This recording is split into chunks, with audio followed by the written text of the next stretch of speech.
Live from Fargo and serving you on TV, online, and on the go. This is Valley News Live at 10. This is a horrible mistake that I take complete and total personal responsibility for. U.S. Senator Heidi Heitkamp says the person responsible for gathering information for an ad is no longer with her campaign. This after a handful of sexual assault victims say their names were used in the ad without their consent.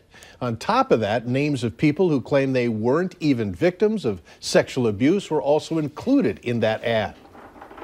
So many women did sign it, and we did receive permission. And the message of that letter is powerful and important. But no one should be have their name on an ad unless they've absolutely given permission. The release of victims' names has some asking if this is a violation of Marsy's Law, which is an act protecting the legal rights of victims of crime. A Cass County attorney tells us that Marsy's Law does not require a victim to invoke their rights, and those rights would be waived if they filled out a disclosure form. I am not sugarcoating this. I am standing here saying if there is anything that I can do to make it up or somehow rectify these problems. I think the trauma of people being named when they didn't want to be named, that's on me, and I have to atone for what we did. We did reach out to all the victims on the list who live in the FM area. The ones we were able to contact told us that they are aware that their names are listed and that they fully support what the letter says. After dealing with snow last week, this weather doesn't seem so bad. Hutch, as expected, a cold night. Yes, indeed. It could warm up a little bit, and that's what we have in store for you, but not tonight. Taking a look at the satellite and radar, clouds that were thick throughout the afternoon from the northern valley into northern Minnesota starting to break apart. As we clear out, temperatures are going to be dropping. And even with light winds, we'll have wind chills down in the teens and low 20s for bus stop time in the morning. So bundle up your bus riders and be prepared for a chilly start to your midweek day. Does look like, though, the warm-up really starts in earnest tomorrow for many across the valley. I'll have the latest details on that, and we'll have a look forward to the weekend as well, let you know what you can expect here in a few minutes. All right, thanks, Hutch. Make sure you can get the forecast when you need it with the latest version of the Valley News Live Storm Team weather app. You can download the latest version for free so that you don't miss important alerts. Just search VNL Weather in your app store. Authorities in Wisconsin are no closer to finding a teenage girl whose parents were discovered dead in their home early yesterday morning. Various local, state, and federal law enforcement agencies are searching for 13-year-old Jamie Kloss. When they discovered her parents, Jamie was nowhere to be found and is considered missing and in danger. Investigators are following up on more than 200 tips. Every minute does count. That's why this operation is running 24/7. So people have to sleep, but we have night crews coming in. We are running a 24/7 operation, a 24-center command post. We have teams ready to respond at a moment's notice when a tip comes in. Police say a video from Miami believed to show Jamie was determined to be not credible. Police also say there's no credible information that this is a sex trafficking case. We have already bypassed the number of cats we took in last year, and we still have 2.5 months to go. So that is a lot of cats coming in. Resources are tapped and infections are spreading in local shelters due to the sudden influx of cats and kittens. Local shelters tell Valley News Team's Veronica Marshall they're turning to the community for help.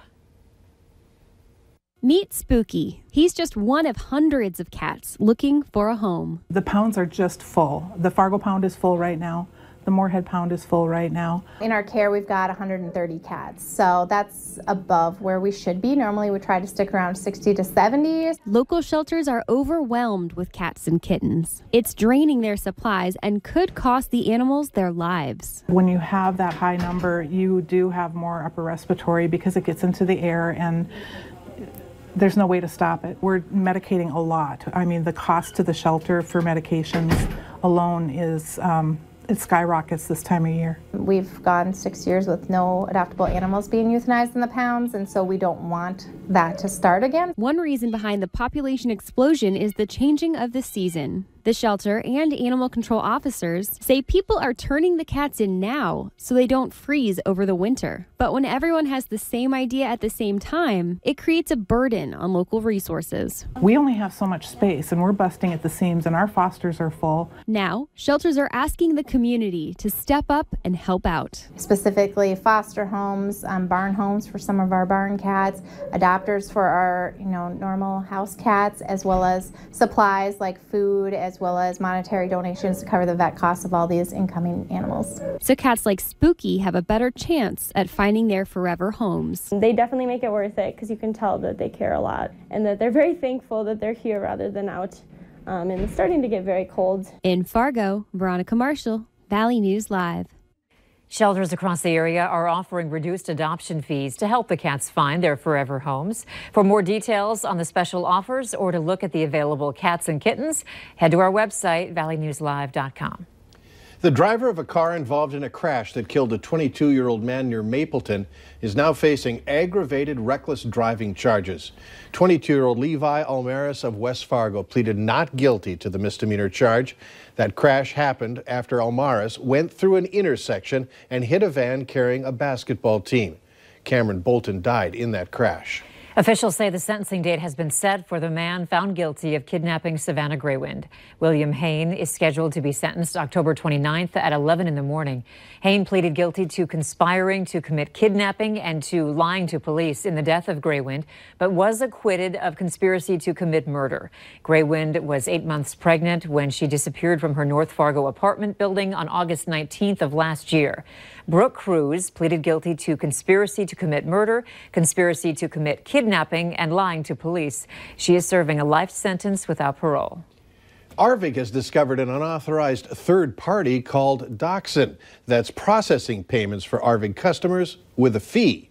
Officials are warning customers that Arvig has not authorized this vendor or any third party to charge customers for processing their payments. Arvig is currently investigating the practice and looking for ways to fix the situation. For more information on how you can pay your bill online, find this story on our website at valleynewslive.com. The 7th case of the polio-like illness, which affects the nervous system in children, has been diagnosed in Minnesota.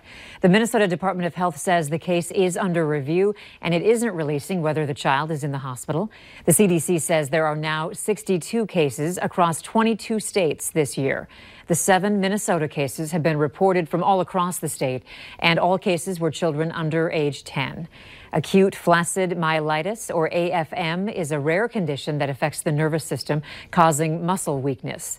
Symptoms include neck weakness or stiffness, drooping eyelids or a facial droop, and difficulty swallowing or slurred speech. Some lucky lottery players could walk away with huge winnings as the combined Mega Millions and Powerball jackpots now approach a combined $1 billion. But let's get real. Chances are it's not going to be you. The odds of winning the combined $999 million jackpots stand at 1 in 88 quadrillion. That's 88,000 trillion, or the number 1 followed by 15 zeros, according to the Allstate Data Science team. Now, we want to tell you that the winning numbers for tonight's drawing on the Mega Millions is 3, 45, 49, 61, and 69, the previous odds, and then also the Mega Ball number, if someone can tell me that, because that's important. The Mega Ball is 9. Once again, the winning numbers are 3, 45, 49, 61, 69, and that was 9. The previous odds when jackpots were smaller stood at roughly 1 in 75 quadrillion. Maybe we should, buy a ticket or something. Well, just remember who read the numbers off. If you are the winner at home, please. Oh, sure. Share the wealth with Mike Morgan here. Yeah. Later on Valley News Live at 10, cheers for this year's Homecoming King at Norman County East. And if you are not a fan of cold numbers, then don't remember who told you about today's 47-degree high in Fargo, 83, the record high way back in the early 1900s. 41 in Grand Forks. A beautiful sunset once again. At least we have had those to look at. But warmer weather's around the corner. Talk about that next.